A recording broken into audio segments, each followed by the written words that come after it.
Okay, welcome to today's Beyond the Sea webinar, Improving Your Spreadsheets Using ART Principles. My name is Kiri Burkett, and I'm the Data and Evaluation Coordinator for the National Network of Libraries of Medicine, Southeastern Atlantic region. Before I pass things over to Jonah, there are a few administrative details that I'm going to go over with all of you. So as you are sharing, communicating, and asking questions in the chat box, please be sure that you are sending your thoughts to it's either all attendees or all participants, so that myself, our guest presenter, and your colleagues can see your questions and the information that you're sharing. I do think that Jonah is going to try to address questions as they come in, but we'll also take a few minutes at the end of his presentation to circle back to anything that was missed. If you need closed captioning for today's webinar, there is a link in the chat box. I'm going to drop it in there again.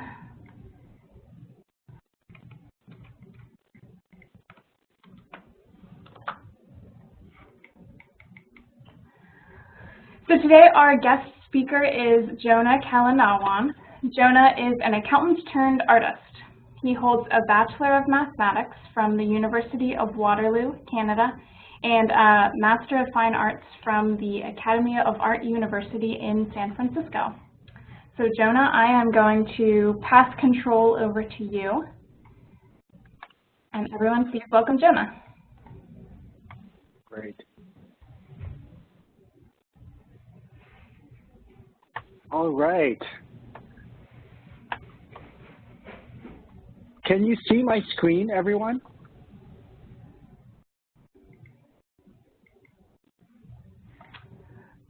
Thank you. Great. Okay. And I think everyone can hear me, so let's start. So good afternoon, everyone. Thank you for attending this webinar on improving your spreadsheets using ART principles. What I'd like to do today is to give you a little bit of background about myself, especially how this presentation came about, and then share with you a mindset on how you can look at your spreadsheet and format and present it to maximize its impact and understandability. And then lastly, we'll go through a number of examples on how you can use this mindset and apply it to your spreadsheets and your dashboards. So I think everyone's muted already. But please mute yourselves, but feel free to unmute to ask a question, and then I'll try to answer them as we go along. So I've been an accountant for over 25 years now, and I use Microsoft Excel almost daily. I use it to store, analyze, and summarize financial data. About 15 years ago, though, I stumbled into photography, and this interest grew to such an extent that I went to graduate school and did a Master of Fine Arts, as Kristen said in the introduction, I did my MFA and I completed it in 2014. So I was working full-time and doing this thing on the side. Gradually at work, the look of my spreadsheets changed, and my managers, department heads, people were starting to request that spreadsheets be presented using Jonah's style. And they weren't just asking that of me, they were asking that of everybody else. And so my colleagues started asking, Jonah, what do you actually do? And I said, well, I was stepping back and said, what I was really doing was applying this artist mindset that I picked up and using that on a spreadsheet. And so that's what we're going to do today. So we start with this equation. Any art form, whether you're looking at a painting, sculpture, or a photograph, can be broken down into two components. And it's just like in writing. There's the denotation part, which is what is being said or what's being shown or depicted. And then there's the connotation part, which is what is left unsaid or it's being implied. And so when you add these two together, you can get the message that the artist is trying to send or is trying to communicate, because art is just another form of communication. So if we were to apply this to spreadsheets, the denotation would be the actual numbers on a spreadsheet table, for example. But what's the connotation? And in my view, the connotation is how the spreadsheet numbers are presented and how they follow the principles of visual perception. And we're going to go through that in this presentation. So artists have used these connotation devices in their work since forever. And so we could do the same thing with spreadsheets. And I found a good source, an educational source for this, is Stephen Pugh's book, which I've referenced in this slide. So we're going to go through that.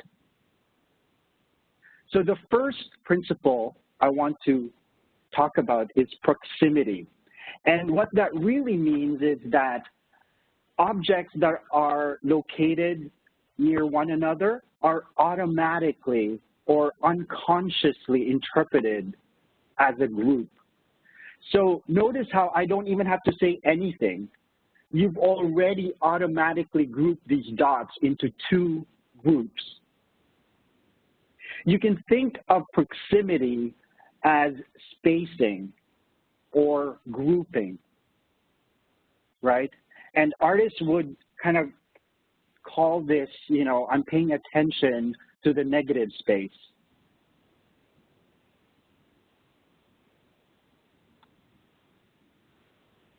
To the negative space. So that's how people kind of refer to that.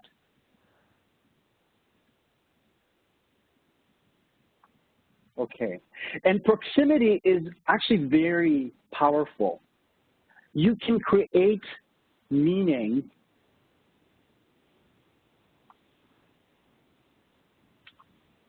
using proximity. So here I've just added a dot, and you kind of have this idea of why is there a dot in the bottom right-hand corner? So you've actually attributed meaning to the spacing. So if we were to apply this principle to a spreadsheet or a data table, it would look something like this. So for example, we have this table, and it's in Excel, right? And it's actually very compact and very dense. And you'd have to look at it to kind of say, okay, what does this really tell me? So it'll take a while for you to decipher what's being shown. But if we were to really be aware of proximity, we would kind of just modify it a bit. And your viewer or your audience would automatically group things together. Yes, there's a question.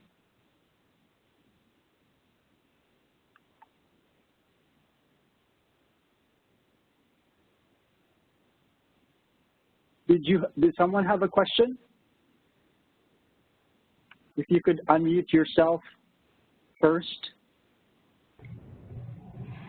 Hey, Jonah, I don't think people can actually unmute themselves, so we'll keep an eye on the chat box. I see, okay, okay. So was there a question on this slide?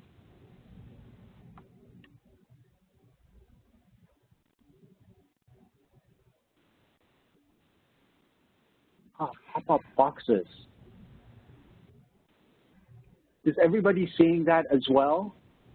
Yeah, Jenna, it looks like you have the chat box on your screen. If you can just drag them to the side, they're showing up to us as just sort of like blank spots. So I see. Yeah, okay, how's that? Okay, I'm putting it in the bottom corner. Okay.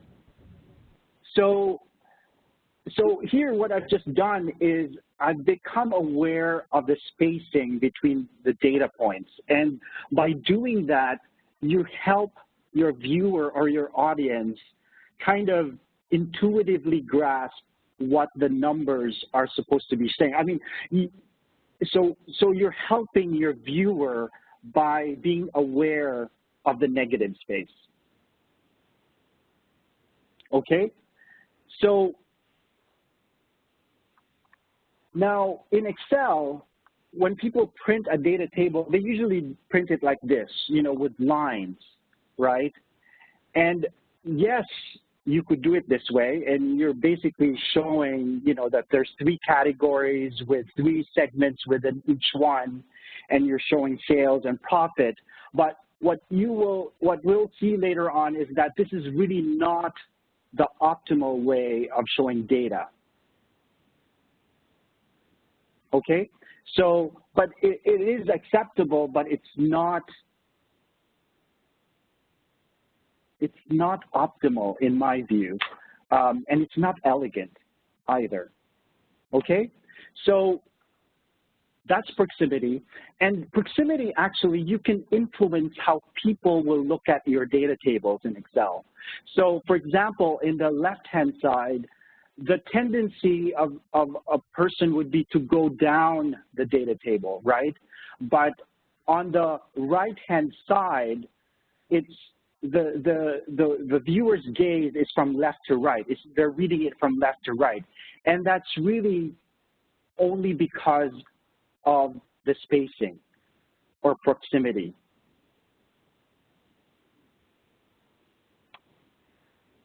The next principle that I'm going to talk about is similarity. And what this really means is that you can group objects using color, size, shape, or orientation. So for example, in this case, I'm using the exact same example.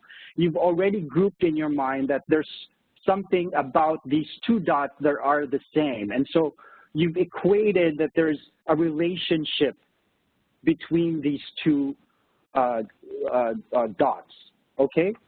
And the way that that translates to a data table then is that you could highlight the similarity by using color. So in the way that I'm doing it here. So there's a relationship between these 2 data points, and you're essentially saying to the audience or your viewer that there's something important about this, pay attention. So you can do it with color, or if that's not enough, you could do it with size, or you could do it with shape. And orientation is simply if you were to rotate something, like the way that I'm doing it here, for example. So similarity, and we're going to see examples of how you use this in your Microsoft Excel tables. Okay, so here's an example of similarity in a graph. So what I'm doing here is I'm saying, okay, really there's a similarity. This is sales and this is expense. And I don't even have to have a legend, really, right? You've already kind of grouped it together that, okay, this is expense and this is sales. And once all of these things, all these principles are put in an Excel spreadsheet, right, they're all interacting together, but your Excel spreadsheet will not look cluttered. And that's very important for understandability. That's similarity. Enclosure is we perceive objects as belonging together if you kind of draw a form around them. So in the way that I'm drawing a square here or a rectangle. And in terms of an Excel spreadsheet then, that would be something like this, where I'm saying, okay, this belongs together and this also belongs together. And so these are actually very simple. So that's enclosure. Closure is another thing. And what this is saying is that our mind will complete something if we perceived it to be complete. So for example, we perceive this as one line. There's something that's kind of on top of that line. Technically, it's not like that. It's 2 lines, but we think of it as one line with something above it. And the same thing with this semicircle. We think of it as a circle. Our mind have kind of like has completed this circle even though it's not really a circle. And the way that's done in an Excel spreadsheet then is you could enclose something, a data table in this way, but it would be equally effective if you just did this one thing, where you're essentially saying then is everything here belongs together. And I use closure a lot in terms of headings and titles, and you'll see that later on. Continuity, which is the last one that I'll talk about. Continuity is really about alignment.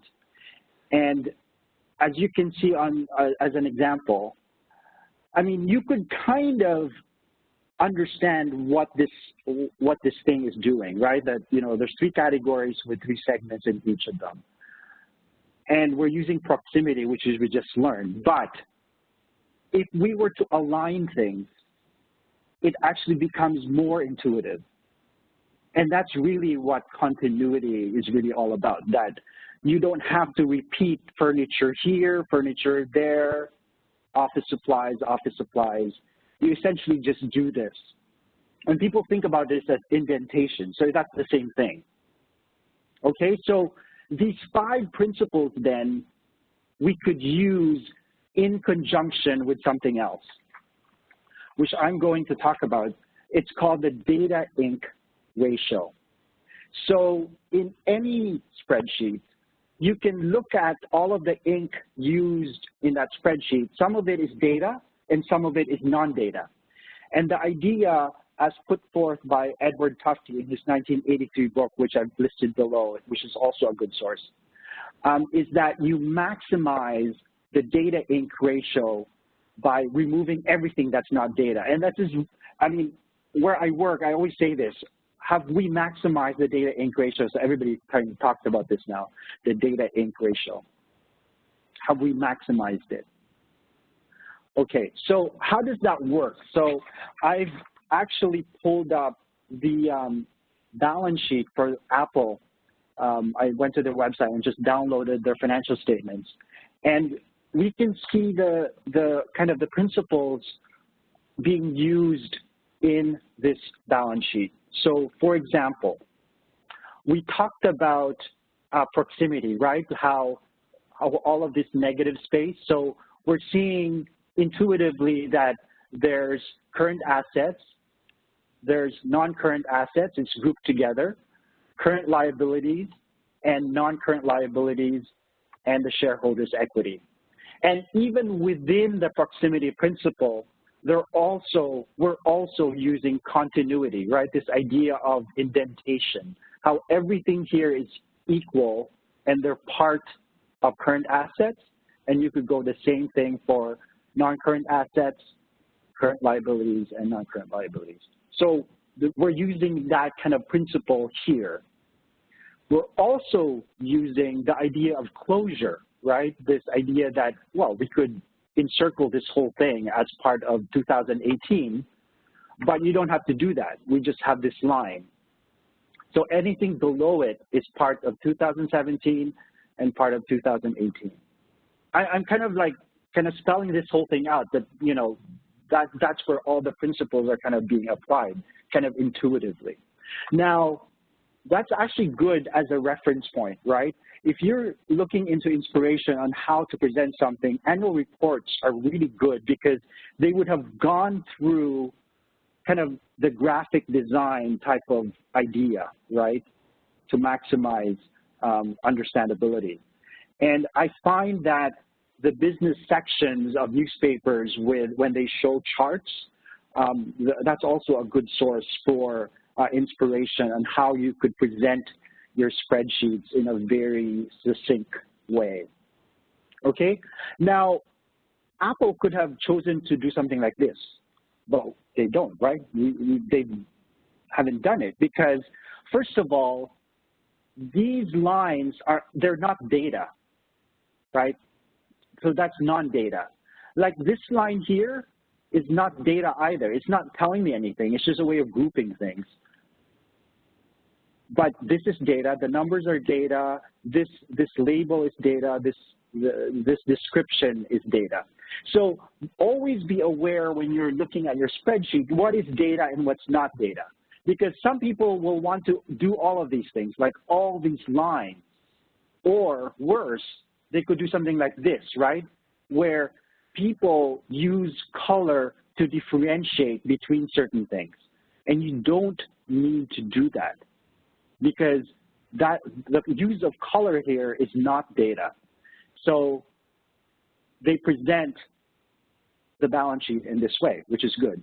And even with this actually, which is actually pretty good, right? These gray lines, this kind of alternating lines so that you could read across, that's not really data, but what they've done is they've de-emphasized it, and we're gonna learn that in a subsequent slide. So always be aware in your spreadsheet what is data and what's not data. Okay, so here's the three-step framework then for improving your spreadsheets. The first thing is you remove all of the stuff that's not data. And the test that I always kind of apply is that if I remove it, do I change the meaning or the message of the spreadsheet? And if it does, then I keep it in. But if it's not, I remove it. Now, if there's something that you absolutely want to keep that's not data, well, you can keep it, obviously, it's your spreadsheet, but you can then de-emphasize it, and we'll see that in the next slide. And then you de-emphasize the non-data, and then the third step is to then emphasize the data using the principles that we just talked about, okay? So that's the three-step framework. So how do you actually emphasize? Well, we've seen this already. The darker values actually emphasize themselves more compared to lighter values. So you could kind of do that, this idea of heaviness, how heavy the typography is, right? You could also do it by color. The more saturated it is, the more it emphasizes itself versus a desaturated kind of color. Is there a question? Okay, maybe not. So far, so good, I think, Jonah. Was there a question? No, I think we're good so far. Okay, perfect. So you could also use centering, right? This idea of left justified, right justified, but centering, like everybody sees there if you center something. So that's how you emphasize. And then we've already seen this. You could do it by size as well.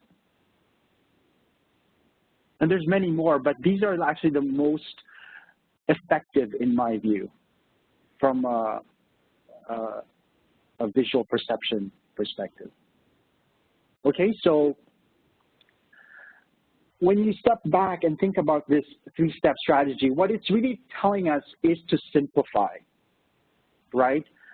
Because when you simplify, you clarify the message that you're trying to send in your spreadsheet. And we see this using some sort of, by looking at art. So let's look at Picasso, for example, with his lithographs, right?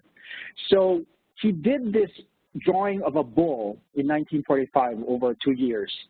And he started here, which is actually very realistic in the way he's depicting it, and then more shading and more realism here. Then he veers towards this idea of cubism, right? So it's more complex, with cubism being like this idea that we see things from different 3D perspective and putting it on a two-dimensional plane. And so it's very complex. You have to really look at it. Then he goes and kind of goes back and he does some sort of abstraction to the point of simplicity. And here at this stage, you're saying this is really the essence of what a bull looks like or what it is, right? So if we translate this idea that Picasso was doing to our spreadsheets, what you really want is that your spreadsheet to be in this area, right? You want your viewer or your audience, you don't want your audience, I think I should say it that way. You don't want your audience to be studying your spreadsheet and taking so long to look at it, right? What you want is something here and not in this area.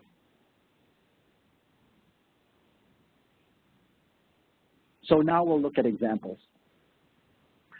So any questions so far?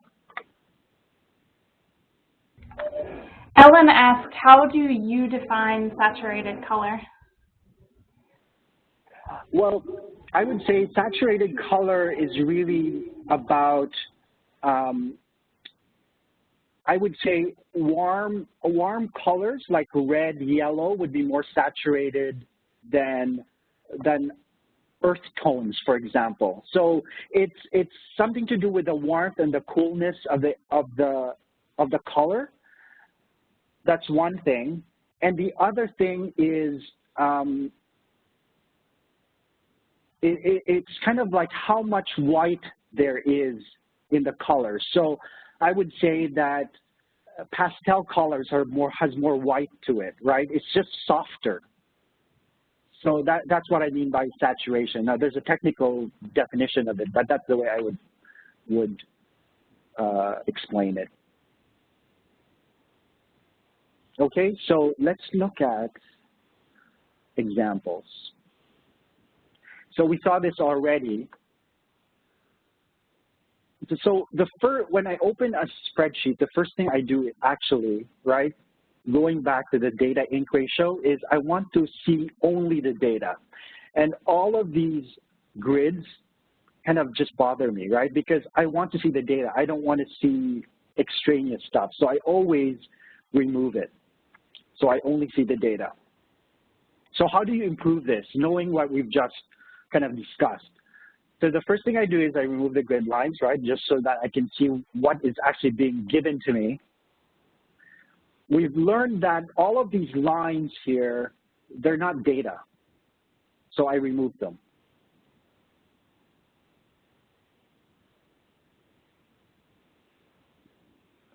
Okay.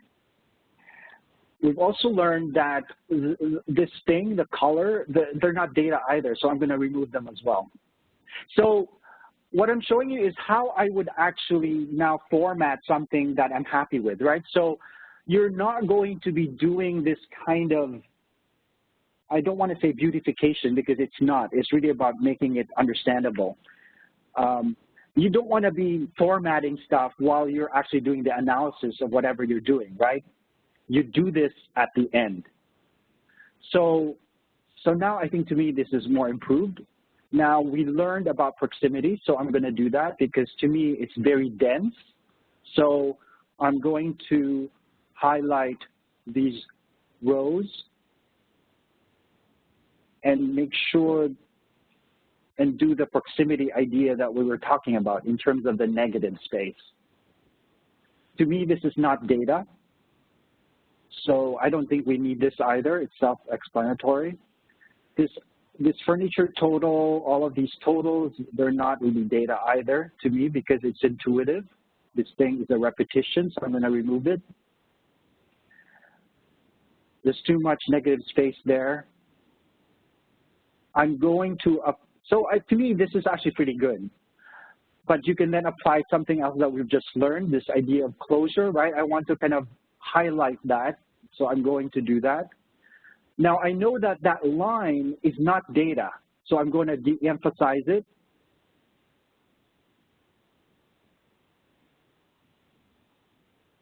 So I'm doing this at the end of my analysis, right? I don't want to, I'm not advocating wasting time, right? Like you do this at the end before you print something, put it in a presentation, and give it to, your department head or manager or whoever. Okay, to me, this is actually better. This, to me, this is saturated, this heaviness, right? Like this is bold and this is not bold. To me, that's actually, this is calling attention to itself. And you might you might kind of decide that that's not actually what you want to highlight. So I don't want to do that. Then you put a title, which you could then you put a subtitle that explains something, whatever that is. And to me, this is a much better and more intuitive table than what we started with. And if you were, and a lot of people, when they print their Excel spreadsheets, they will print it this way. And it drives me crazy when I see something like this, because I know the person who gave it to me has not thought through as to what the message is in the spreadsheet, right? Because they just kind of just printed it like this. Whereas if, I don't think this is actually also, so when I see something like this, then I know that the person has thought through what they want to actually show. You can do more stuff here. You could do center or whatever. But do you see the point? Like this, to me, this is a more polished version of what we just saw here. This is kind of like a work in progress. It's unfinished artwork to me, while this one is finished. Like it's for presentation. Okay, so that's one other thing. You kind of know if the person has thought through something depending on how they actually present something. Okay, so that's one example. I want to interrupt you for a second with a question, Jonah. Yeah. Someone asked, are there any other principles that you should keep in mind if you are transferring what you created on a spreadsheet into a PowerPoint?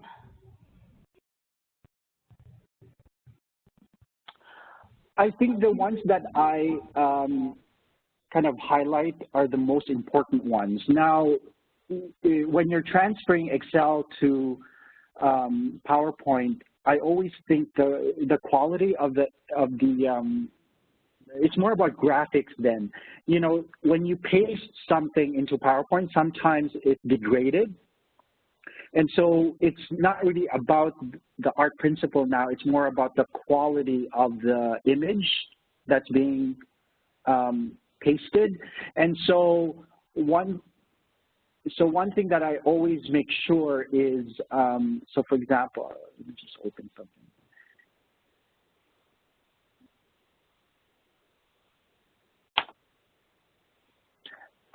Oh, well, no, this is the original, but let's say I did it, right? So the thing to do is be always aware of when you copy something, this is not obviously what you're presenting, but when you're copying something,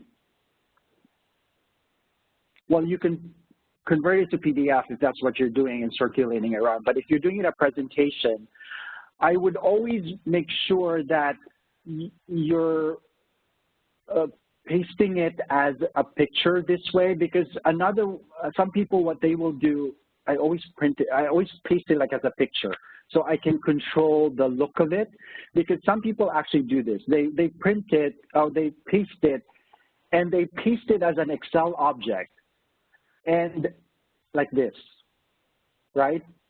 And the reason why some people do that is because they want to be able to modify whatever they have from Excel in the PowerPoint presentation itself. But then you lose any of the, you know, the formatting that you may have done. You have to do it again. So I think to me that's what comes up to me as the most important thing when you're translating Microsoft to PowerPoint. Okay?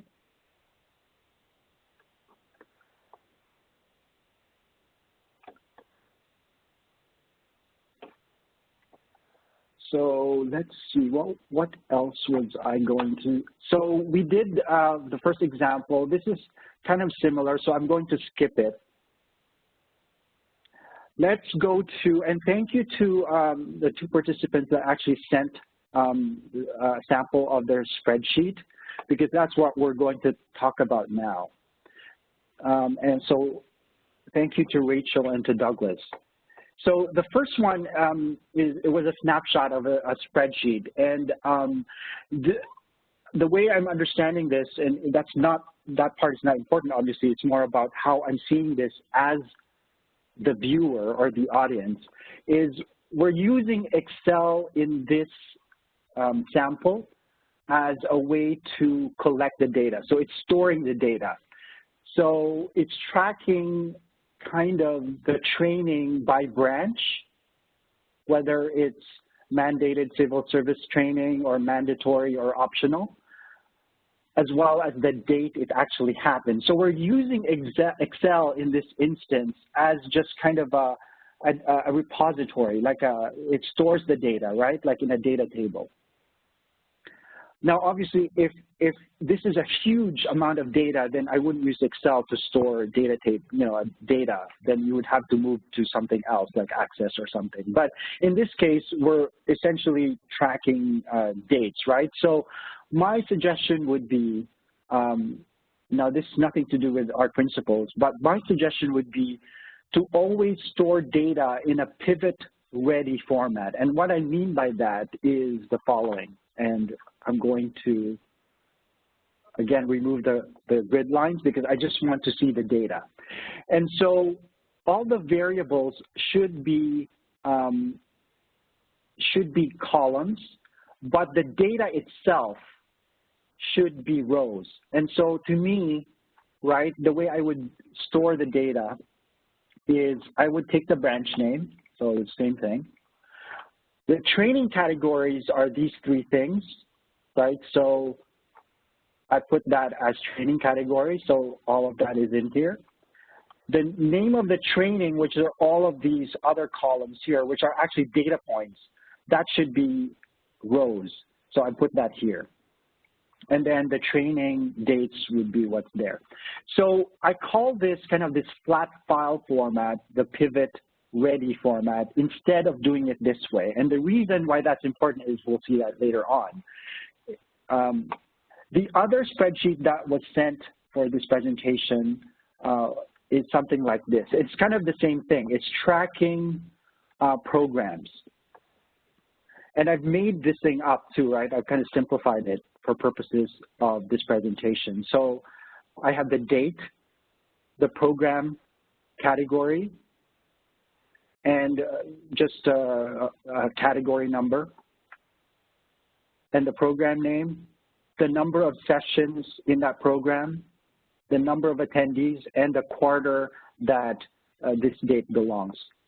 So I think the year end is June 30th. So, okay, so I would suggest that if you're using Excel to store data in this way, I stress that if the data requirements are very intensive, then you really want to be doing this in Access or some other database, not in Excel. But let's say you were just doing this, for your division or something, then Excel would not be a bad thing to use. And a lot of companies use it that way too. So to me, this is a pivot-ready format. And the reason why that's important is that I can then highlight this and create a pivot, right? And then I would end up with this. And again, I'm doing this all the time so that you kind of see how I use Excel. So I created this pivot table, which is great. I don't have to have formulas in it, right? So I have the program category number, the category, and the quarter. And I'm counting the number of attendees within each of the categories. And I also then create a pivot chart right here. So if we look at the default way that Excel gives the chart, it gives it this way. So now we kind of apply those principles that we just talked about. What's not data here? Well, these lines are not data, right? This enclosure idea is not data. This is not data. This is not data. All these grid lines are not data. This is data. these labels are data. And the color is data because it's differentiating between the different quarters. So if we were to now improve this using those principles that we just talked about, it would look something like this, right? This is kind of the improved version of it. It's very stripped down. It's like just the data. And if you were to compare it to the default way, you can now see that I've de-emphasized all the stuff that's not data, like the grid lines. It's still there, and you intuitively see it. You just don't really get bogged down by it.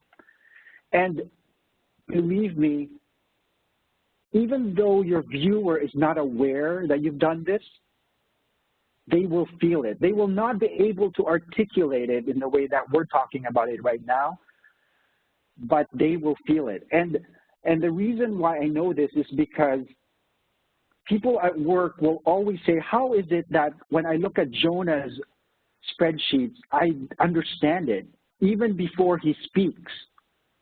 And it's like clear. And what they're really saying are all the things that we've just talked about. Okay, so this is default, and this is using our principles, which is really visual perception principles. Okay, so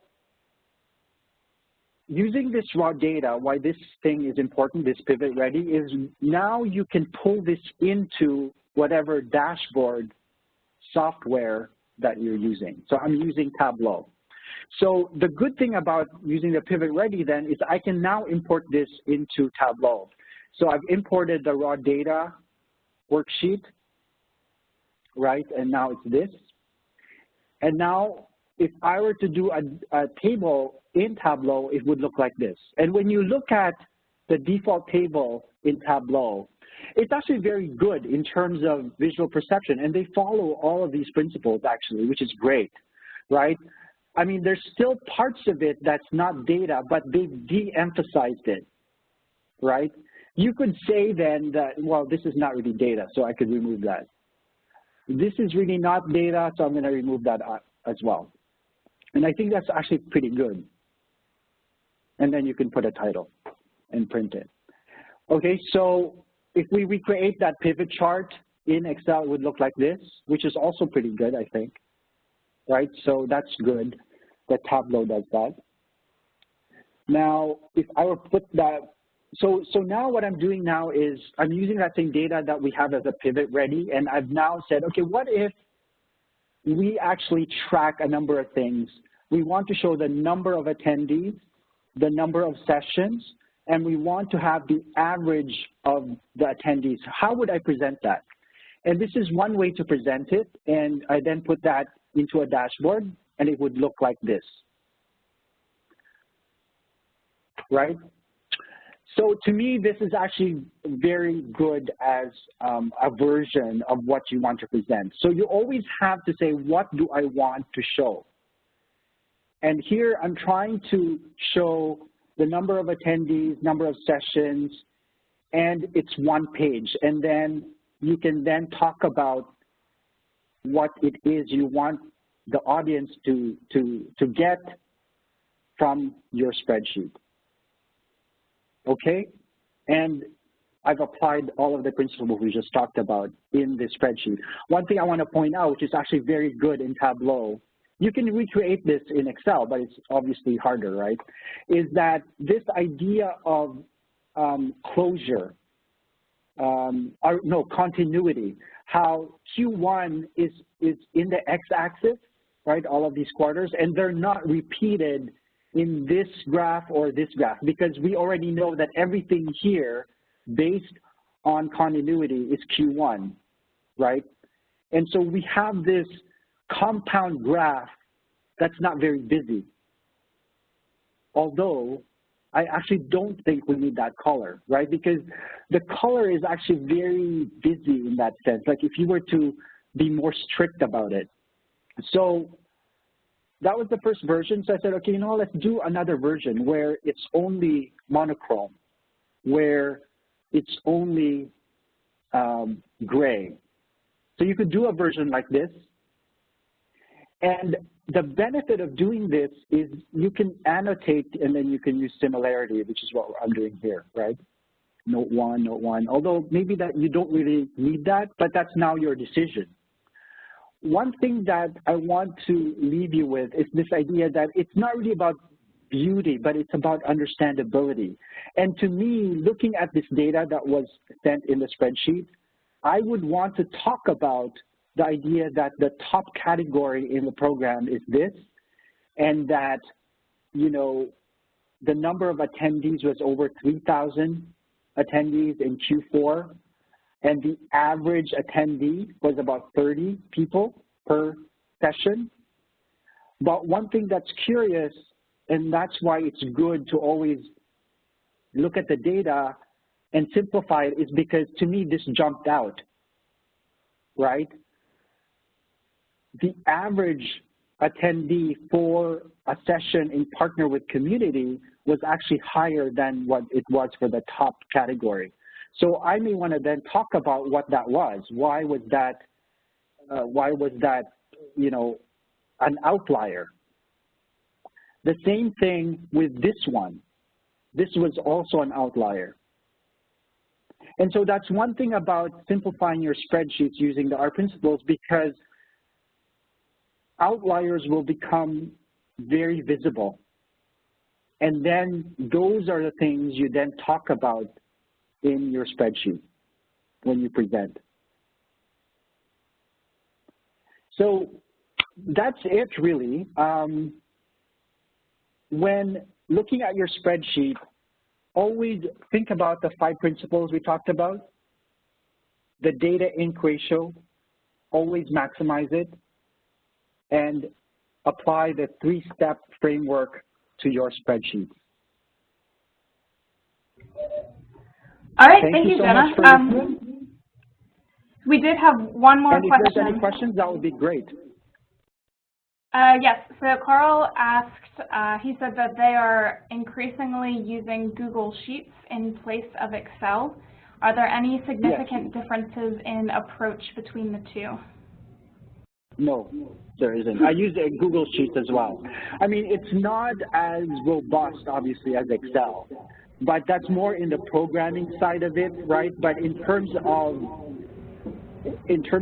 presentation and formatting, it has all the tools that we just talked about. So nothing like that. Okay, great. Were there any more last-minute questions before we wrap up? Go ahead and drop them in the chat box and I will read them out.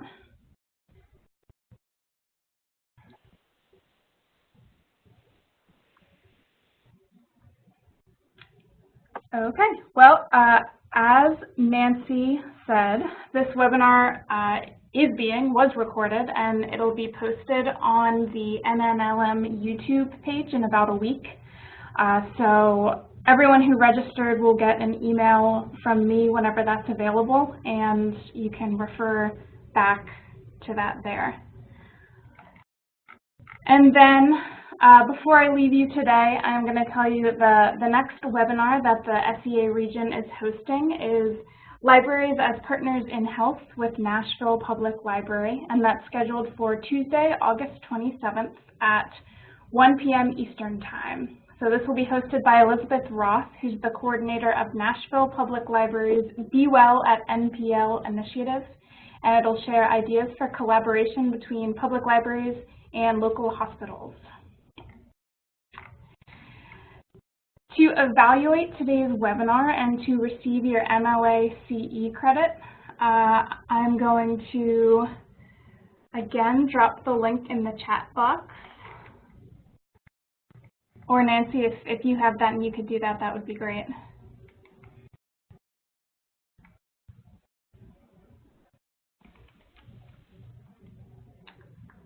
Here we go.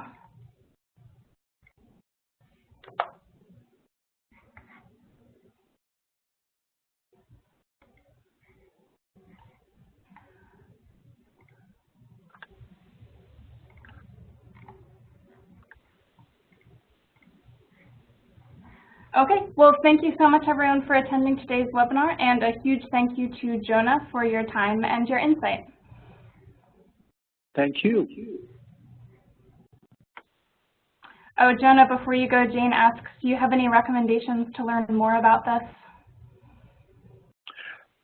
The book that I initially referenced, I think is a very good one, the one with Stephen Pugh. Okay. Jane, you'll get the slides in about a week, so you can refer back to that. And then NNLM actually offers a data visualization online Moodle course.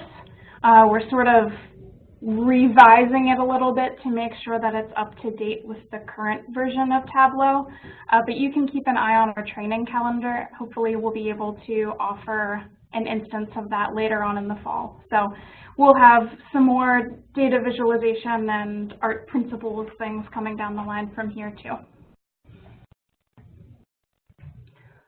All right, thank you. Thank you.